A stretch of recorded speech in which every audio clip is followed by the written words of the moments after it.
महिला पत्रकार के साथ मारपीट एवं अभद्रता की।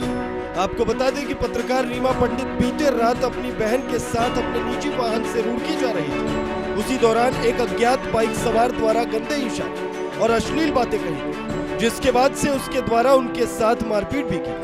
आपको बता दें कि रीमा पंडित नेशन 1 में ही कार्यरत है और बीते कई समय से पत्रकारिता से जुड़ी हुई है। इस पूरे घटना पर जब महिला पत्रकार ने विरोध किया तो उस बाइक सवार ने उनकी कार के सामने अपनी बाइक खड़ी कर दी और पत्थर मारकर कार का शीशा तोड़ दिया, जिसके बाद उसके द्वारा फोन और बाकी चीजें छीनने की और तोड़फोड़ की भी कोशिश की गई। जानकारी के लिए बता दें कि बाइक सवार नशे की हालत में थे। वहीं जब महिला पत्रकार द्वारा बचाव करने की कोशिश की गई तो बाइक सवार ने अभद्रता की, जिसके बाद आसपास के कुछ लोगों द्वारा उन लड़कों को वहां से भगाने की कोशिश भी की गई, जिनमें से एक तो मौके से फरार हो गया और दूसरे आरोपी को महिला पत्रकार ने अपनी साहस का परिचय देते हुए उस युवक को तब तक पकड़े रखा जब तक वहां पुलिस नहीं आ गई। जानकारी के लिए यह भी बता दें कि जिस जगह यह घटना हुई वहां से केवल 100 मीटर की दूरी पर पुलिस स्टेशन था।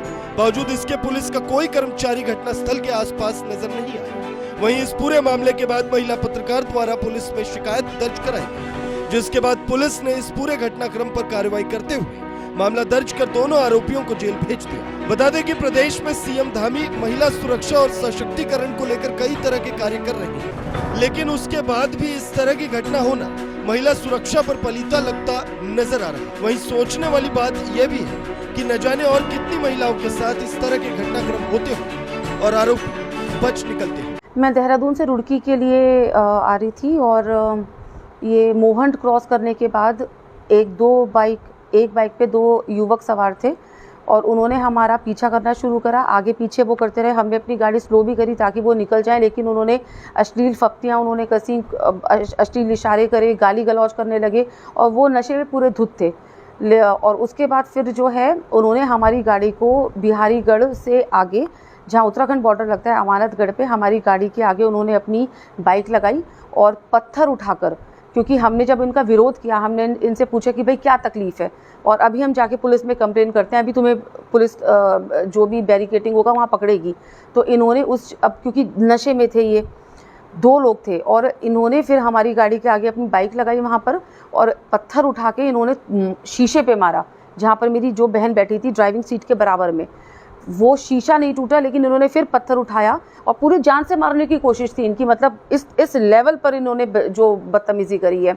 पीछे इन्होंने शीशा तोड़ा, पीछे वाली सीट के दोनों शीशे इन्होंने तोड़े और उसके बाद मुझे घसीट कर इन्होंने बाहर निकाला और उसके बाद मेरी बहन से भी बदतमीज़ी करी, फ़ोन छीनने की कोशिश करी, इन्होंने गाली गलौज करी, जितना ये ह्यूमिलेट कर सकते थे उस वक्त। और सबसे दुर्भाग्यपूर्ण बात मैं आपसे यही बोलूँगी कि 100 मीटर की दूरी पर पुलिस चौकी थी, लेकिन पुलिस का कोई भी नुमाइंदा वहाँ पर मौजूद नहीं था। अगर कोई पेट्रोलिंग जीप होती, कुछ होता, अगर पेट्रोलिंग कार होती तो शायद ये जो दुर्घटना आज घटी है तो वो ना घटती। और जो कुछ लोकल लोग थे इस्माइलपुर के, वो इस्माइलपुर का एरिया भी पड़ता है, ये दोनों लोग वहाँ के रहने वाले थे। एक का नाम अर्जुन सिंह और एक का नाम शुभम था। दोनों लोग वहाँ के रहने वाले थे। उनमें से एक को वहाँ के लोग जो लोकल थे उन्होंने भगा दिया। एक को हमारे अंदर जितनी जान थी हमने कोशिश करके एक को हम पकड़े रहे। इतने में कुछ लोग पुलिस को लेकर आ गए और फिर उसके बाद अब दोनों आरोपियों को जेल भेज दिया। ये उत्तराखंड बॉर्डर लगता है। ये बिहारीगढ़ क्रॉस करने के बाद जो अमानतगढ़ पड़ता है वहाँ उत्तराखंड बॉर्डर लगता है। ये बुग्गा वाला थाना का मामला है। ये परसों रात्रि में एक महिला के साथ कुछ युवकों के द्वारा अभद्रता किए जाने की शिकायत प्राप्त हुई थी। इस संबंध में हरिद्वार पुलिस के द्वारा तत्काल अंतर्गत धारा 323, 341, 427, 504, 509 आईपीसी का अभियोग पंजीकृत करते हुए दोनों आरोपियों अर्जुन और शुभम को हिरासत में लेते हुए उनके विरुद्ध प्रभावी और त्वरित कार्रवाई अमल में लाई गई। महिलाओं के साथ होने वाले अपराधों के प्रति हरिद्वार पुलिस निरंतर जीरो टॉलरेंस की नीति पर चलते हुए प्रभावी कार्रवाई और त्वरित कार्रवाई करने के लिए प्रतिबद्ध है।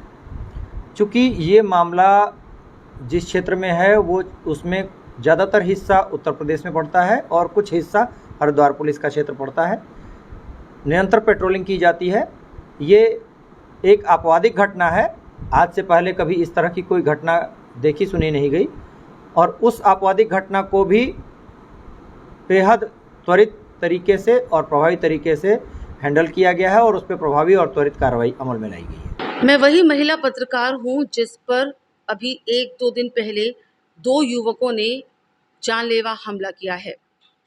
कुछ लोग सोशल मीडिया पर ये भी लिख रहे हैं कि शायद लड़कियों की गलती रही होगी, ऐसा कोई नहीं करता। लेकिन मैं आपको बता दूं कि वो जो दोनों युवक थे वो शराब के नशे में थे और उन्होंने देख लिया था कि महिलाएं जो हैं गाड़ी चला रही हैं, उनके साथ कोई मेल नहीं है और उन्होंने अंधाधुंध शराब पी हुई थी और उसके बाद वो कभी मेरी तरफ आकर, कभी मेरी बहन की तरफ जाकर गाड़ी में दोनों खिड़कियों की साइड में आ जाकर अश्लील इशारे कर रहे थे, गंदे कमेंट्स कर रहे थे। हमने शीशा भी ऊपर किया, जितना हम अवॉइड कर सकते थे उतना किया हमने। ऐसा नहीं है कि हम तुरंत हमने कुछ एक्शन लिया हो, हमने किया अवॉइड। उसके बाद आगे जाकर उन्होंने फिर से वही बदतमीज़ी करी। पीछे जो गाड़ी आ रही थी उन्होंने भी ये चीज़ देखी, जो अब गवाह के तौर पर बोलने के लिए कोर्ट में भी तैयार हैं, क्योंकि उन दोनों आरोपियों को जेल हो गई है। जी हाँ। और उसके बाद उन्होंने आगे जाकर अपनी बाइक हमारी गाड़ी के आगे लगा दी और उसके बाद उन्होंने दरवाज़ा खोला। आगे का दरवाज़ा की खिड़की जब नहीं टूटी उनके पत्थर मारने से, इतना बड़ा पत्थर था, उसके बाद उन्होंने पीछे की दोनों खिड़कियां तोड़ दी, मुझे बाहर निकाला, मेरे साथ बदतमीज़ी करी, मेरी बहन का फ़ोन छीनने की कोशिश करी। तो ऐसा नहीं है कि आप ये बोलेंगे कि हमेशा लड़कियों की गलती होती है या वो वुमन कार्ड खेलती है। कोई लड़की ये नहीं चाहेगी कि अगर वो अपने घर जा रही है या साथ में कहीं जा रही है, किसी के साथ जा रही है, वो भी अपनी छोटी बहन के साथ, तो वो किसी से फालतू में, क्या हम पागल तो है नहीं कि हम किसी से भी जो है फालतू में पंगा मोल ले लेंगे। कुछ ना कुछ तो उन लड़कों ने किया। जब इतना बड़ा केस है, उनको जमानत तक नहीं मिल रही है, वो जेल में है, तो कुछ ना कुछ तो किया ही होगा ना। और मैं आपसे एक और बात बोलूंगी कि आप अगर कोई महिला अकेले ड्राइव कर रही है, क्योंकि गाड़ी को सुरक्षित माना जाता है महिलाओं के लिए बजाय टू व्हीलर से, तो महिला कहीं पर भी अगर जा रही हैं या यात्रा कर रही हैं तो अपने साथ पेपर स्प्रे या फिर हॉकी बैट या फिर कुछ भी ऐसा सामान रखें जिससे वो अगर किसी के साथ भी ऐसा कुछ होता है तो वो मुकाबला कर सकें। हमारे अंदर जितनी जान थी, जितना साहस था, हमने उनमें से एक लड़के को पकड़कर पुलिस के हवाले किया। अगर सोचिए वो दोनों युवक वहाँ से फरार हो जाते तो शायद आज हम ये कह रहे होते कि पुलिस ने कुछ नहीं किया या हम कुछ कर सकते थे। हम मीडिया से हैं, पत्रकार हैं, इसलिए बोलने थी। लेकिन एक चीज़ हमेशा ध्यान रखिएगा कि महिलाएं जो हैं वो एक पुरुष के जो फिजिकल स्ट्रेंथ होती है उसका सामना नहीं कर सकती। बावजूद इसके हमने किया जितना हमसे हो सकता था। कांच लगा था, पूरा हाथ से ब्लीडिंग हो रही थी, बावजूद इसके हमने उस एक युवक को पकड़ के रखा।